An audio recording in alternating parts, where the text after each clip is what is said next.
Hello everyone, कैसे हैं आप सब। मैं हूं सुनील और आप देख रहे हैं कौशल मैथ्स। दोस्तों, आज की इस वीडियो में हम शुरू करेंगे सी टेट 2022 के प्रीवियस ईयर क्वेश्चन पेपर को। और इस वीडियो में हम सीडीपी के 30 महत्वपूर्ण प्रश्नों को हल करेंगे। दोस्तों, इसके बाद हम मैथ्स के 30 क्वेश्चंस को हल करेंगे और फिर उसके बाद ईवीएस के 30 क्वेश्चंस को सोल्व करेंगे। चलिए देखते हैं दोस्तों सीडीपी के क्वेश्चन नंबर 1। तो क्वेश्चन नंबर 1 है हमारे पास, वह अवस्था कौन सी है जो बाल्यावस्था से वयस्कता में परिवर्तन को चिन्हित करती है।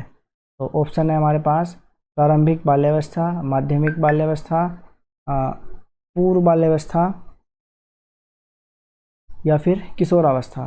तो दोस्तों, इसमें हमारा करेक्ट आंसर हो जाएगा ऑप्शन नंबर 4, किशोरावस्था।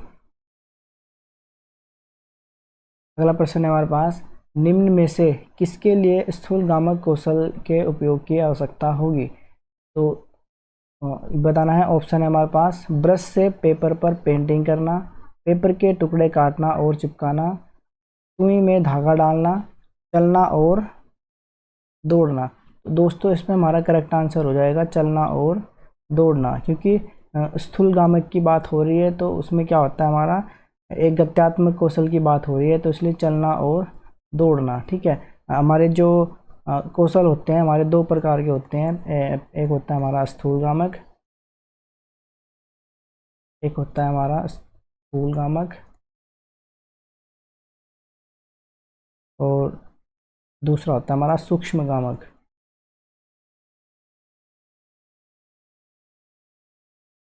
तो सूक्ष्म गामक के अंदर आता है हमारा ये चीज़ें। ठीक है, ब्रश से पेपर पर पेंटिंग करना। ठीक है, ये हमारा सूक्ष्म में आता है। और स्थूल गामक हमारा क्या है, चलना और दौड़ना। तो अगला प्रश्न है हमारे पास, डैश सामाजिकरण की प्रथम संस्था है। ये तो आपको पता ही होगा, परिवार जो है वो क्या है, सामाजिकरण की संस्था है। ठीक है, तो ऑप्शन नंबर ए इसमें हमारा करेक्ट आंसर हो जाएगा। अगला प्रश्न है हमारे पास, यह मान्यता कि भौतिक वस्तुएं जैसे गुड़िया, कार में सजीव गुण होते हैं क्या कहलाती है। तो दोस्तों, इसमें हमारा ऑप्शन नंबर 1 हमारा करेक्ट आंसर हो जाएगा। क्या कहलाती है, जीववादी सोच। अगला प्रश्न है हमारे पास, अभिकथन। ये अभिकथन दे रखा है। ठीक है, 4 वर्षीय रिया लंबे और चौड़े 2 बर्तन में एक ही समय में समान मात्रा में पानी डालते समय बर्तनों की ऊंचाई और चौड़ाई को एक ही समय में ध्यान में नहीं रख पाती है। ठीक है, तो ये बताना है कारण, इसका क्या कारण हो सकता है। जीन पियाजे के अनुसार रिया संज्ञानात्मक विकास के पूर्व संक्रियात्मक चरण में है या फिर तो ये सही विकल्प बताना है। ठीक है, तो ऑप्शन दोस्तों इसमें हमारा ए और आर दोनों सत्य हैं। आर ए की सही व्याख्या करता है, तो हमारा पहला ही इसमें हमारा क्या करेक्ट आंसर हो जाएगा। ए और आर दोनों क्या है, सत्य हैं। और ये जो आर दे रखा है कि जीन पियाजे के अनुसार रिया संज्ञानात्मक विकास की पूर्व संक्रियात्मक अवस्था में है, तो ये हमारे क्या करेक्ट आंसर है। इसलिए ऑप्शन नंबर ए इसमें हमारा करेक्ट आंसर है। अगला प्रश्न है हमारे पास, संकेतों व अन्य तरीकों द्वारा बच्चों को जरूरत पड़ने पर मदद करना किसका उदाहरण है, ये बताना है। तो ऑप्शन है हमारे पास पाड़, पुनर्बलन, अनुबंधन या संज्ञानात्मक द्वंद्व। तो दोस्तों, ये हमारे मोस्ट रिपीटेड क्वेश्चन होते हैं, ये आपको पहले भी देखने को मिला होगा। इसमें करेक्ट आंसर हो जाएगा हमारा पाड़। अगला प्रश्न है हमारे पास, बच्चों की शिक्षा के लिए वाइगोत्स्की के सिद्धांत का अनुप्रयोग क्या प्रस्तावित करता है। ऑप्शन है हमारे पास सहयोगात्मक अधिगम, क्रिया प्रसूत अधिगम, रटंत अधिगम या निष्क्रिय अधिगम। तो दोस्तों, ऑप्शन नंबर फर्स्ट वाला इसमें ये हमारा करेक्ट आंसर हो जाएगा, सहयोगात्मक अधिगम।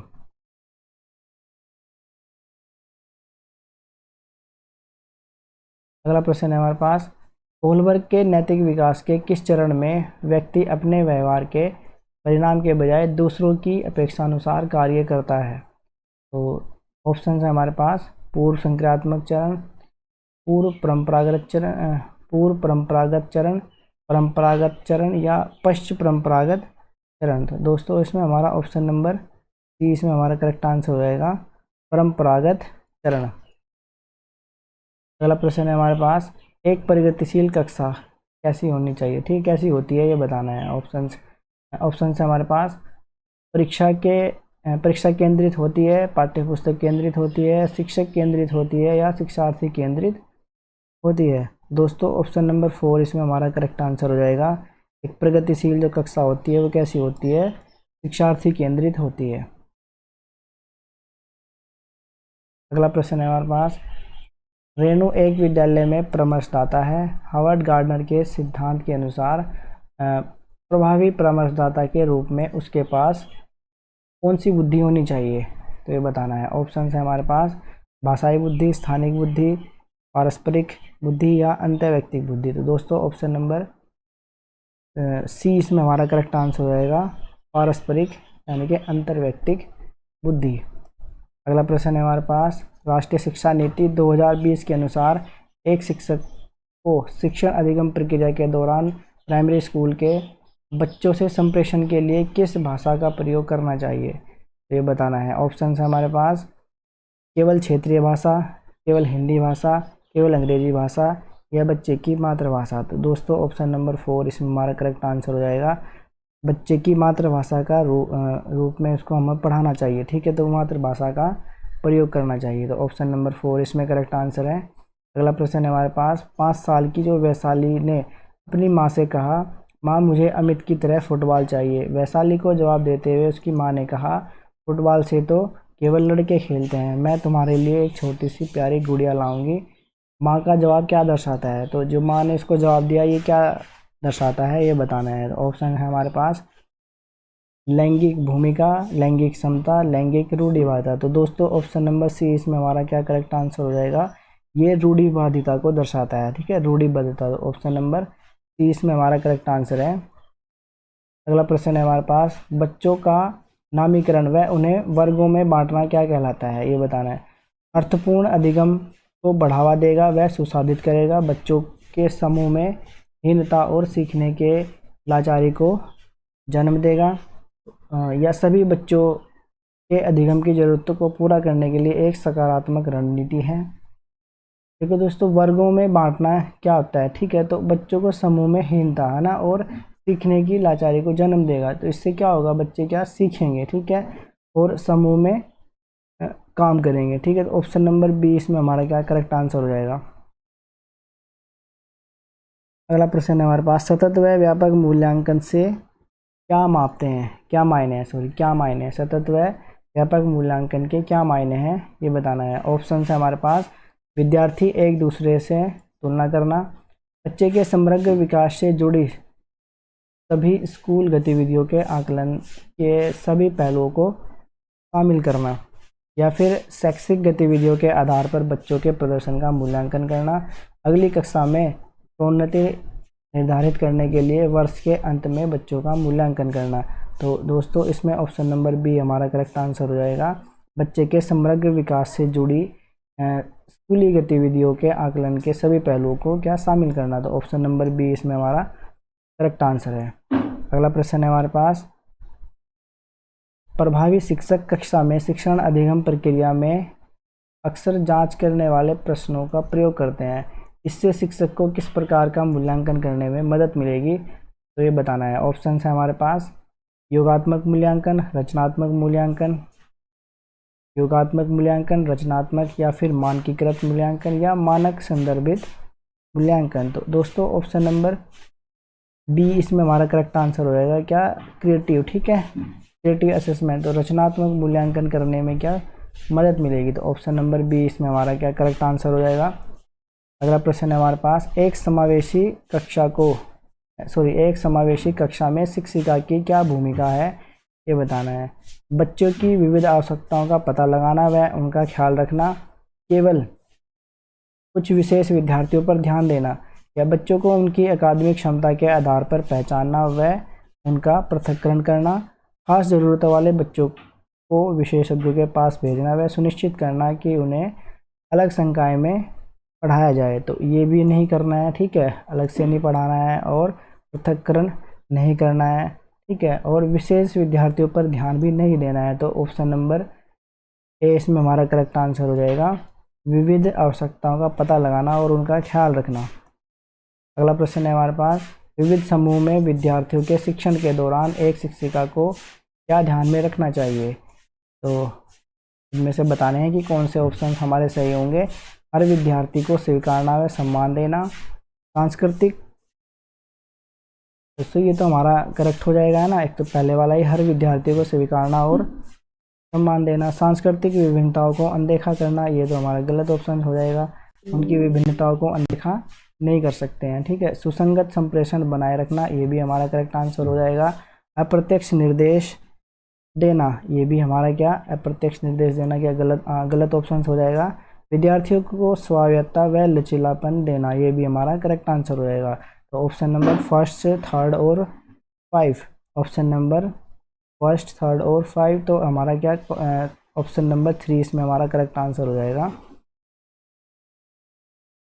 अगला प्रश्न है हमारे पास, एक विद्यार्थी जिसे दृष्टि बाधिता है की विशिष्ट जरूरतों के लिए एक शिक्षक को क्या करना चाहिए। तो ऑप्शन है हमारे पास, विविध तरह के दृश्यिक प्रस्तुतिकरण पर ध्यान देना चाहिए, कई प्रकार के स्पर्शनीय और हस्तकौशल की सामग्री का उपयोग करना चाहिए। दोस्तों ये सेकंड वाला ही इसमें हमारा करेक्ट आंसर हो जाएगा, कई प्रकार की स्पर्शनीय वस्तुओं का, क्योंकि वो दृष्टिबाधित विद्यार्थी है इसलिए स्पर्शनीय और हस्तकौशल सामग्री का उपयोग करना चाहिए। तो ऑप्शन नंबर बी इसमें हमारा क्या करेक्ट आंसर हो जाएगा। अगला प्रश्न है हमारे पास, सामाजिक अंतःक्रिया और मौखिक संप्रेषण में चुनौती किसका विशिष्ट अभिलक्षण है। तो ये बताना है। ऑप्शन है हमारे पास, स्वालीनता, अवधान न्यूनता, अतिक्रियाशीलता विकार, पठन वैकल्य या गुणज वैकल्य। तो दोस्तों ऑप्शन नंबर फर्स्ट वाला इसमें हमारा क्या करेक्ट आंसर हो जाएगा, स्वालीनता। अगला प्रश्न है हमारे पास, शिक्षिका बच्चों को विभिन्न रंगों वाली चिकनी मिट्टी देकर कहती है कि उनके मन में जो आता है वह बनाएं। इसके माध्यम से वह बच्चों में डैश को बढ़ावा देना चाहती है। तो ये बताना है। ऑप्शन है हमारे पास, रचनात्मकता, रटना, असहयोग या अनुशासनहीनता। तो दोस्तों हमारा क्या, क्रिएटिविटी इसका ऑप्शन करेक्ट आंसर हो जाएगा, सृजनात्मकता। ऑप्शन नंबर फर्स्ट इसमें हमारा करेक्ट आंसर हो जाएगा।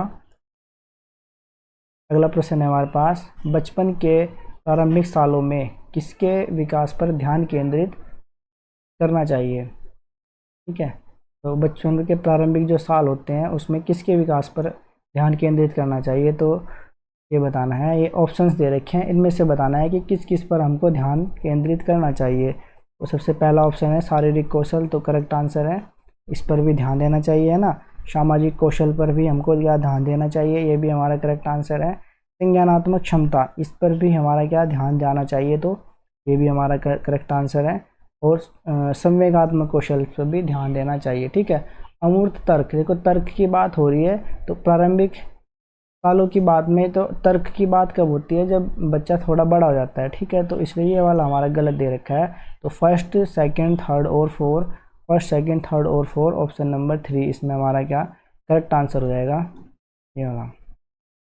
तो अगला प्रश्न है हमारे पास, रचनावादी कक्षा में अर्थपूर्ण सीखना क्या कहलाता है, ये बताना है कैसा होता है। ठीक है, ऑप्शन है हमारे पास, जानकारी के भंडारण व उपयोजन से होता है, अन्वेषण व अंतःक्रिया के द्वारा खोज की प्रक्रिया है, इनाम व सजा के प्रयोग से होता है, बारंबार वेधन तथा अभ्यास से होता है। दोस्तों ऑप्शन नंबर बी इसमें हमारा करेक्ट आंसर हो जाएगा, अन्वेषण व अंतःक्रिया के खोज की प्रक्रिया है। ठीक है, रचनावादी कक्षा कैसी होती है और अर्थपूर्ण सीखना उसमें क्या होता है, अन्वेषण। ठीक है, खोज से, अन्वेषण कहते हैं खोज। ठीक है, अन्वेषण व अंतःक्रिया द्वारा खोज की प्रक्रिया। ठीक है, तो ऑप्शन नंबर बी इसमें हमारा करेक्ट आंसर हो जाएगा।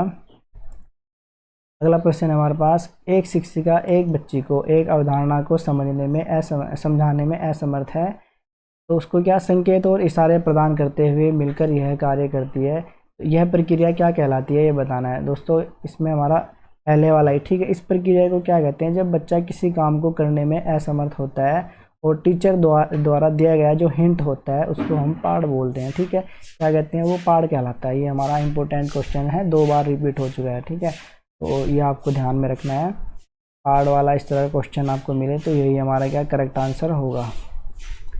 अगला प्रश्न है हमारे पास, अभिकथन ए। ठीक है, इसमें है कि एक शिक्षिका कक्षा को संवादात्मक बनाने के लिए बच्चों के आसपास के पर्यावरण से उदाहरण शामिल करती है। तो तर्क बताना है कि सामाजिक सांस्कृतिक संदर्भ को सीखने में महत्वपूर्ण भूमिका है। इसमें सही विकल्प बताना है, ठीक है। तो ए और आर दोनों सही हैं। आर ए की सही व्याख्या करता है, यही हमारा करेक्ट आंसर है। दोनों सही बात दे रखी हैं। और जो हमारा सामाजिक सांस्कृतिक संदर्भ क्या है, सीखने की महत्वपूर्ण भूमिका है, वो क्या इससे इसकी सही व्याख्या कर रहा है। जो अभी जो कथन दे रखा है हमारा, इसकी सही व्याख्या कर रहा है, ठीक है। इसलिए ऑप्शन नंबर ए इसमें हमारा करेक्ट आंसर है। अगला प्रश्न है हमारे पास, निम्न में से क्या बच्चे के समस्या समाधान में बाधा उत्पन्न करेगा।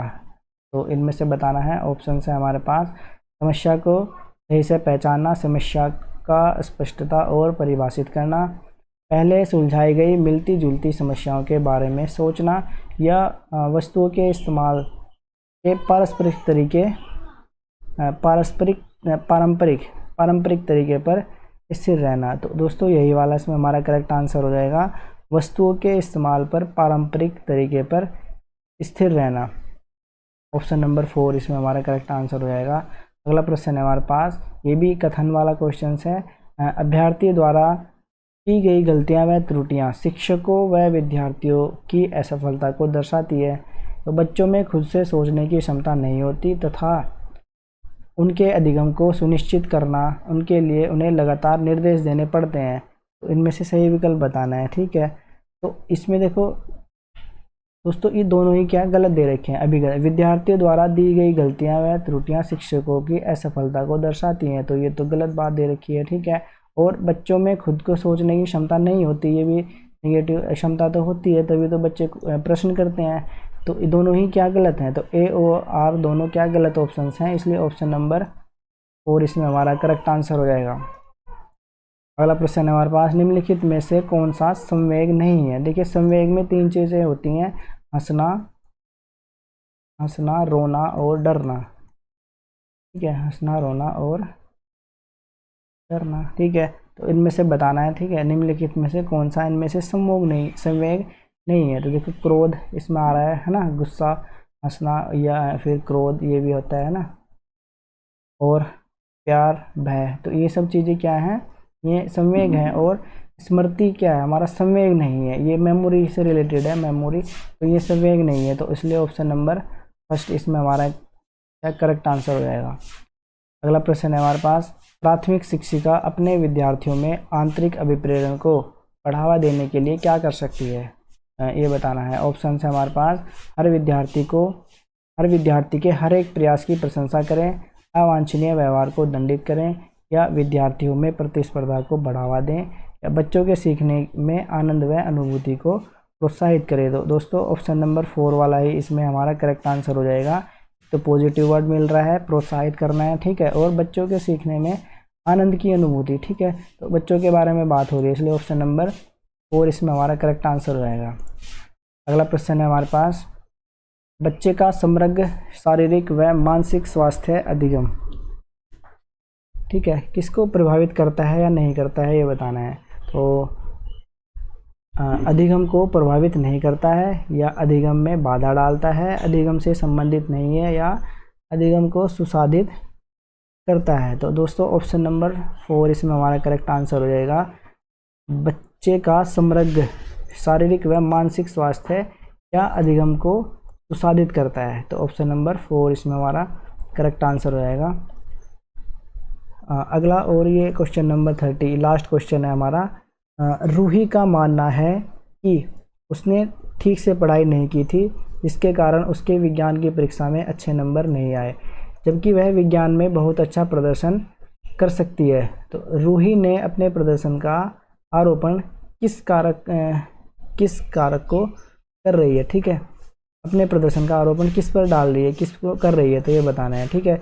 कौन सा कारक है इनमें से, पर्यावरणीय कारक, योग्यता की कमी, कोशिश की कमी, कठिन भाग्य है। तो दोस्तों ऑप्शन नंबर सी इसमें क्या, कोशिश की कमी, ठीक है। उसने कम कोशिश करी होगी, ठीक है, इसलिए उसके क्या कम नंबर आए, ठीक है, अच्छे नंबर नहीं मिले उसको। तो इसलिए ऑप्शन नंबर सी इसमें हमारा क्या करेक्ट आंसर हो जाएगा, कोशिश की कमी। तो दोस्तों इस वीडियो में हमने CDP के 30 महत्वपूर्ण प्रश्नों को हल किया है। अगर आपको यह वीडियो अच्छी लगी है तो शेयर कीजिए अपने दोस्तों के साथ और सब्सक्राइब कीजिए हमारे चैनल को।